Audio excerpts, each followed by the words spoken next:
نحمده ونصلي على رسوله الكريم اما بعد فاعوذ بالله من الشيطان الرجيم بسم الله الرحمن الرحيم ان الله اشترى من المؤمنين انفسهم واموالهم بان لهم الجنة صدق اللہ العظیم۔ السلام علیکم ناظرین، آج میں آپ کے سامنے استقبال رمضان کے عنوان پر چند باتیں عرض کروں گا۔ استقبال رمضان آج ایشیا کے چند ممالک میں اس کا خاص اہتمام کیا جاتا ہے۔ رمضان کا استقبال اور اس کا ویلکم کرتے ہیں۔ اس کا ہم استقبال کیسے کریں، اسی کے بارے میں آج ہم چند باتیں آپ کے سامنے عرض کریں گے۔ رمضان المبارک یہ بہت ہی برکت والا مہینہ ہے۔ رسول اللہ صلی اللہ علیہ وسلم رمضان سے پہلے اس کی تیاری کرتے تھے اور اس کے استقبال میں آپ شعبان المعظم کے تقریباً 27 روزے رکھتے تھے، تو لہٰذا اس کا استقبال یہ ہے کہ ہم روزوں کی کثرت کریں شعبان کے مہینے میں، اور جس مقصد سے اللہ تعالیٰ نے ہمیں دنیا میں بھیجا ہے اس کو اپنی نظروں کے سامنے رکھے۔ اللہ تعالیٰ نے قرآن کریم میں فرمایا وَمَا خَلَقْتُ الْجِنَّ وَالْإِنسَ إِلَّا لِيَعْبُدُونَ، کہ میں نے انسان اور جنات کو صرف اپنی عبادت کے لیے پیدا کیا۔ فرشتے اللہ کی عبادت کے لیے کافی تھے یا نہیں تھے، اس کے بارے میں جب اللہ تعالیٰ نے تخلیق آدم کے وقت فرشتوں سے پوچھا تو فرشتوں نے کہا کہ نحن نسبح بحمدک ونقدس لک، کہ ہم تو آپ کی تحمید و تقدیس کرتے اس کے لیے کافی ہے۔ تو اللہ تعالیٰ نے فرمایا کہ جو میں جانتا ہوں تم نہیں جانتے۔ تو اللہ تعالیٰ نے انسان کو بہت ساری ذمہ داریاں دیا ہے، اس ذمہ داریوں کے ساتھ یہ ایک اہم کام، ایک اہم فریضہ جو ہمارے سامنے آ رہا ہے رمضان المبارک کا، اس کو مکمل طور سے ادا کرنا ہے۔ انسانوں اور فرشتوں میں اللہ نے فرق رکھا ہے۔ جو فرشتے ہیں ان کو نہ کھانے پینے کی ضرورت ہے اور نہ دیگر ضرورت کسی چیز کی ہے، بلکہ جس کام میں ان کو لگا دیا گیا اس میں مصروف رہتے ہیں۔ اسی وجہ سے جب آپ صلی اللہ علیہ وسلم نے جب مکے میں دعوت دی تو لوگوں نے کہا ما لہذا الرسول یاکل الطعام ویمشی فی الاسواق، کس رسول کو کیا ہو گیا ہے کہ یہ تو کھاتا بھی ہے اور بازار میں بھی گھومتا ہے، چلتا ہے۔ تو ان کا تصور یہ تھا کہ انسان جو پیغمبر ہے وہ ما فوق البشر ہونی چاہیے، لیکن ایسا نہیں ہے۔ اللہ تعالیٰ نے بشر ہی کے اندر، انسان ہی کے اندر نبوت اور رسالت کا سلسلہ جاری کیا تاکہ دوسرے انسان دیکھ کر وہ سمجھ سکے کہ جس طرح ہماری ضروریات ہے ان کی بھی ضروریات ہے، اس کے ساتھ انہوں نے اس کو پورا کیا تو ہم بھی اس کو کر سکتے ہیں۔ اصل رمضان کے معنی ہوتے ہیں جھلسا دینے والا، جلانے والا۔ تو اس میں ہم اپنے خواہشات کو، نفسانی خواہشات کو جھلساتے اور جلاتے ہیں اور اللہ کی فرما برداری میں اس کو گزارتے ہیں۔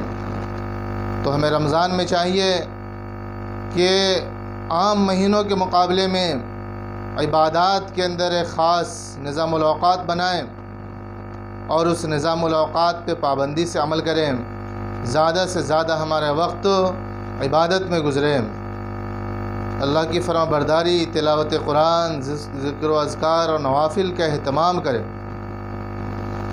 روزہ میں بہت سارے لوگ ایسے بھی ہوتے ہیں جو روزہ رکھتے ہیں اور جھوٹ سے باز نہیں آتے، روزہ رکھتے ہیں اور غیبت نہیں چھوڑتے، روزہ رکھتے ہیں اور دوسروں کے مال پہ ہاتھ پھیرتے رہتے ہیں۔ تو اللہ کے رسول نے فرمایا کہ ایسے شخص کے بھوکا رہنے کے علاوہ کچھ فائدہ نہیں ہے۔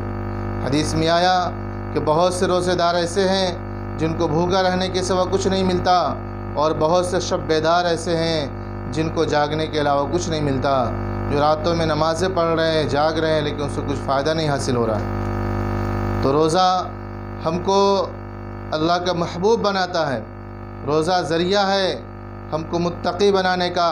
ہم روزہ میں پرہیزگاری کرتے ہیں، اختیار کرتے ہیں اور اس پہ عمل کرتے ہیں۔ آپ دیکھیے کہ آج کہ اپریل اور مئی کی سخت گرمی کے موسم میں لوگ روزہ رکھ رہے ہیں اور سخت پیاس لگی ہوتی ہے، اس کے باوجود وہ چاہے تنہائی میں ہو یا مجمع میں کہیں بھی پانی کا گھونٹ ایک قطرہ اپنے حلق سے نیچے نہیں اتارتے۔ وہ سمجھتے ہیں کہ اگر میں تنہائی کے اندر کچھ کھا پی لیا تو لوگ تو نہیں جانیں گے، لیکن جس کے لیے میں نے روزہ رکھا ہے اس رب کو راضی کرنے کے لیے وہ تو دیکھ رہا ہے، وہ جانتا ہے۔ یہ یقین رکھتے ہوئے ہم سخت پیاس اور بھوک کو برداشت کر لیتے ہیں، تو یہ ہمارا مالک دیکھ رہا ہے۔ یہ جب انسان کے اندر احساس پیدا ہو جائے، وَأَمَّا مَنْ خَافَ مَقَامَ رَبِّهِ وَنَهَى النَّفْسَ عَنِ الْهَوَىٰ، کہ جس نے اپنے رب کے سامنے کھڑے ہونے سے ڈر گیا اور اپنے نفس کی خواہشات سے دور رہا تو اس کا ٹھکانہ جنت ہے۔ اللہ تعالیٰ سے ہم جب رمضان میں ڈرتے ہیں اور تنہائی میں اس کے نافرمانی نہیں کرتے، تو غیر رمضان کے اندر بھی ہمیں اللہ سے ڈرتے رہنا چاہیے۔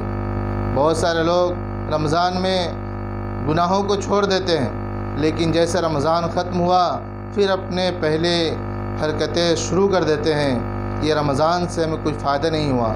رمضان کا مہینہ تو ہم نے گزار دیا، روزہ کی ایئر کنڈیشن تو لگا دیا، تو ایئر کنڈیشن اسی وقت کام کرے گا جب ہمارے گھر کے پورے دروازے بند ہو، کھڑکیاں بند ہو، نہیں تو اس سے کچھ فائدہ نہیں۔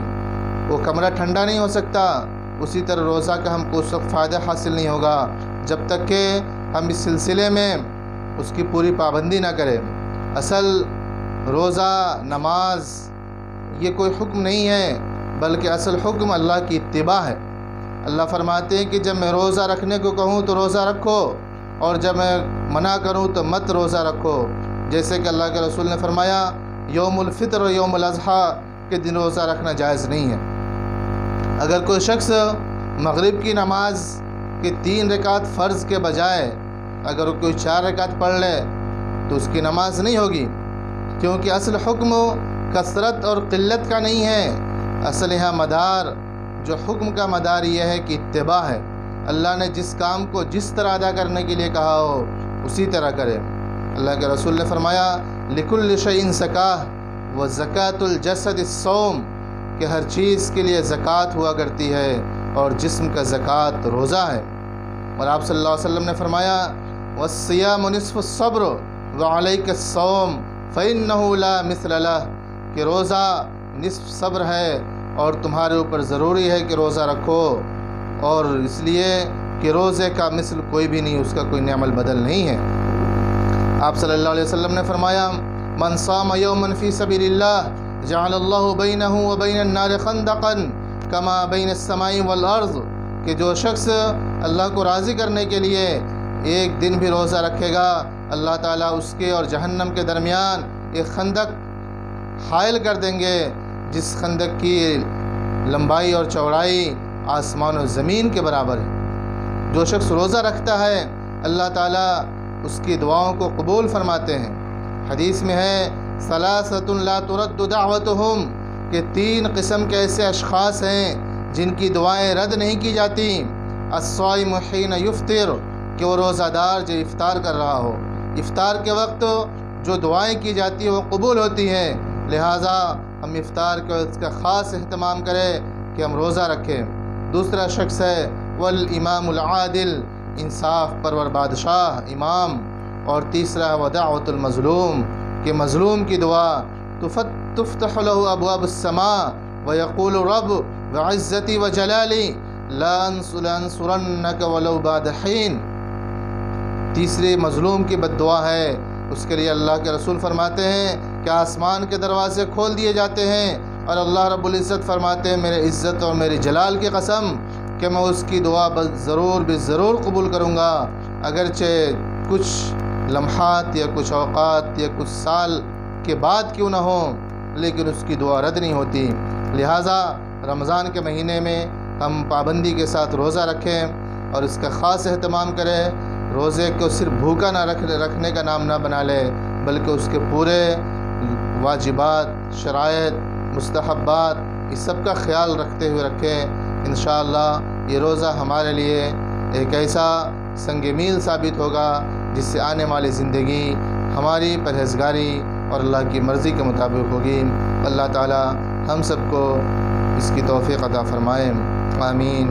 وآخر دعوانا الحمدللہ رب العالمین۔